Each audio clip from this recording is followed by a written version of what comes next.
Hi friends, ഈ വീഡിയോയിൽ നമ്മൾ ഇന്ത്യൻ ഭരണഘടനയുടെ ആമുഖത്തിൽ ഉപയോഗിക്കുന്ന പദങ്ങളെ വിശദമായി പരിചയപ്പെടാം. Welcome to next level PSC.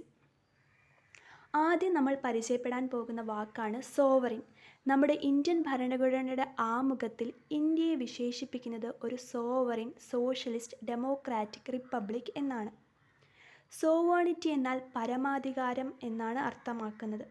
Sovereignty രണ്ട് വിധമുണ്ട്: ഇൻറ്റേർണൽ സോവേണിറ്റിയും എക്സ്റ്റേണൽ സോവേണിറ്റിയും.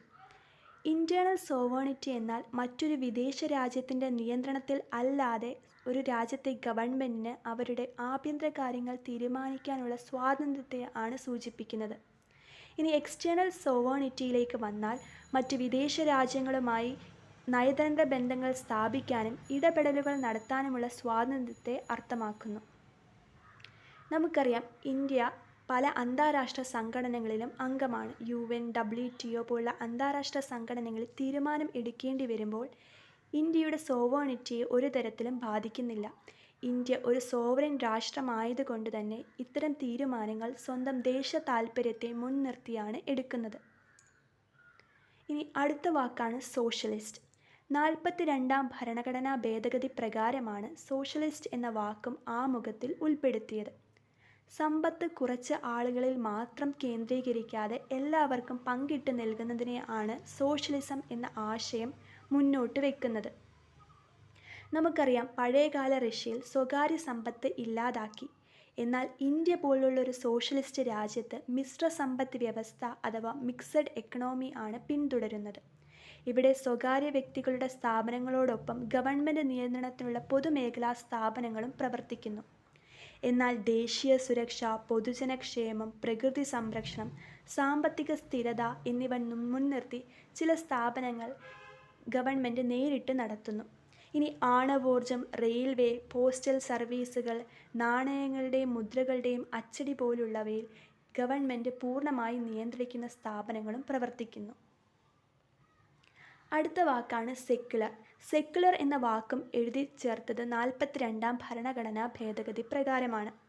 നമ്മുടെ രാജ്യത്തിന് ഒരു ഒഫീഷ്യൽ റിലീജിയൻ ഇല്ല എന്നതാണ് സെക്യുലറിസം കൊണ്ട് അർത്ഥമാക്കുന്നത്. എന്നാൽ ഇന്ത്യയിൽ സെക്യുലറിസം എന്നത് ഒരു പോസിറ്റീവ് കോൺസെപ്റ്റിലാണ് ഉപയോഗിക്കുന്നത്. നമ്മുടെ രാജ്യം എല്ലാ മതങ്ങളെയും തുല്യ പദവിയിലും തുല്യ സപ്പോർട്ടും നൽകി സഹായിക്കുന്നു.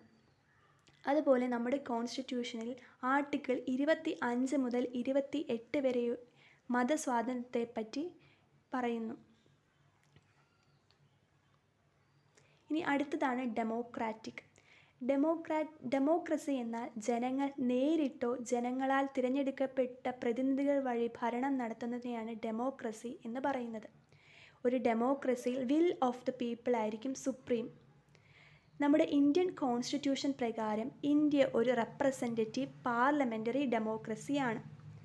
ഇന്ത്യയിലെ universal adult franchise, periodic elections, rule of law, independence of judiciary എന്നിവ നമ്മുടെ ഇന്ത്യൻ ഡെമോക്രസിയെ ശക്തിപ്പെടുത്തുന്നു.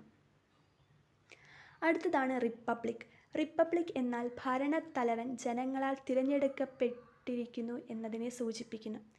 ഇന്ത്യയുടെ കാര്യമെടുക്കാം. ഇന്ത്യയുടെ ഹെഡായിട്ടുള്ള പ്രസിഡൻറ്റിനെ ഓരോ 5 വർഷം കൂടുമ്പോഴും ജനങ്ങൾ ഇൻഡയറക്റ്റ്ലി ഇലക്ട് ചെയ്യുന്നു ആ സ്ഥാനത്തേക്ക്. അടുത്തതാണ് ജസ്റ്റിസ്. നമ്മുടെ ഭരണഘടനയുടെ ആമുഖത്തിൽ 3 തരത്തിലുള്ള ജസ്റ്റിസിനെ പറ്റി എടുത്തു പറയുന്നു: social justice, economic justice and political justice. Social justice പ്രകാരം നമ്മുടെ രാജ്യത്ത് ആർക്കും പ്രത്യേക പരിഗണനകൾ നൽകുന്നില്ല. എന്നാൽ ബാക്ക്വേർഡ് ആയിട്ടുള്ള സെക്ഷൻസ്, വുമൺസ് എന്നിവരുടെ അവസ്ഥ ഇംപ്രൂവ് ചെയ്യാനായിട്ട് ആവശ്യത്തിന് അവസരങ്ങളും നൽകുന്നു. അടുത്തതാണ് എക്കണോമിക് ജസ്റ്റിസ്. ഇന്ത്യയുടെ കാര്യമെടുത്താൽ ഇവിടെ സമ്പന്നനോ ദരിദ്രനോ എന്ന യാതൊരുവിധ വേർതിരിവും ഒരു കാര്യത്തിലുമില്ല. അടുത്തതാണ് പൊളിറ്റിക്കൽ ജസ്റ്റിസ്. ഇന്ത്യയിലെ എല്ലാ പൗരന്മാർക്കും തുല്യ പൊളിറ്റിക്കൽ റൈറ്റ്സ് ഉറപ്പാക്കുന്നു. യൂണിവേഴ്സൽ അഡൽട്ട് ഫ്രാഞ്ചൈസി ഉണ്ട്. പിന്നെ പബ്ലിക് ഓഫീസുകളിലേക്ക് തിരഞ്ഞെടുക്കപ്പെടാൻ എല്ലാ പൗരന്മാർക്കും അവസരവും നൽകുന്നു. അടുത്തതാണ് ലിബേർട്ടി. ലിബേർട്ടി എന്നാൽ സ്വാതന്ത്ര്യം എന്നാണ് അർത്ഥമാക്കുന്നത്. നമ്മുടെ രാജ്യത്ത് പൗരന്മാർക്ക് പൗരസ്വാതന്ത്ര്യമുണ്ട്. എന്നാൽ അത് അൺലിമിറ്റഡ് ആയിട്ടുള്ളൊരു സ്വാതന്ത്ര്യമല്ല. ലിമിറ്റഡ് ആയിട്ടുള്ള ക്വാളിഫൈഡ് സ്വാതന്ത്ര്യമാണ് നമ്മുടെ രാജ്യത്ത് നടപ്പാക്കുന്നത്. അതുപോലെ പൗരന്മാർക്ക് അവരുടെ വിവിധ മേഖലകളിൽ ഉയർന്നു വരുവാനായിട്ടുള്ള എല്ലാവിധ അവസരങ്ങളും നൽകുന്നു. അടുത്തതാണ് ഇക്വാളിറ്റി. നമ്മുടെ രാജ്യം ഇക്വാളിറ്റി ഓഫ് സ്റ്റാറ്റസും ഇക്വാളിറ്റി ഓഫ് ഓപ്പർച്യൂണിറ്റീസും നൽകുന്നു.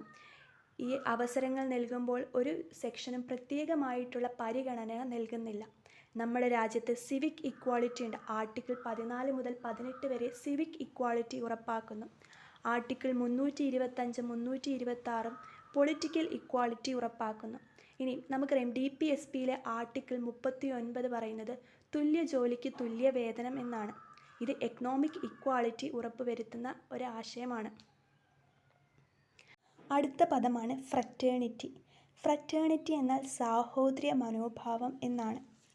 ഇന്ത്യ പോലെ വൈവിധ്യങ്ങൾ നിറഞ്ഞ ഒരു രാജ്യത്തെ ഐക്യവും അഖണ്ഡതയും നിലനിർത്തണമെങ്കിൽ സാഹോദര്യ മനോഭാവം പൗരന്മാർക്കിടയിൽ വളർത്തണം.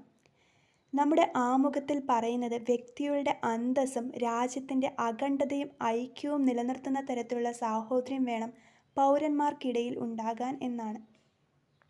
ഇത്രയാണ് നമ്മൾ ഈ വീഡിയോയിൽ കവർ ചെയ്യുന്ന ടോപ്പിക്സ്. Thank you.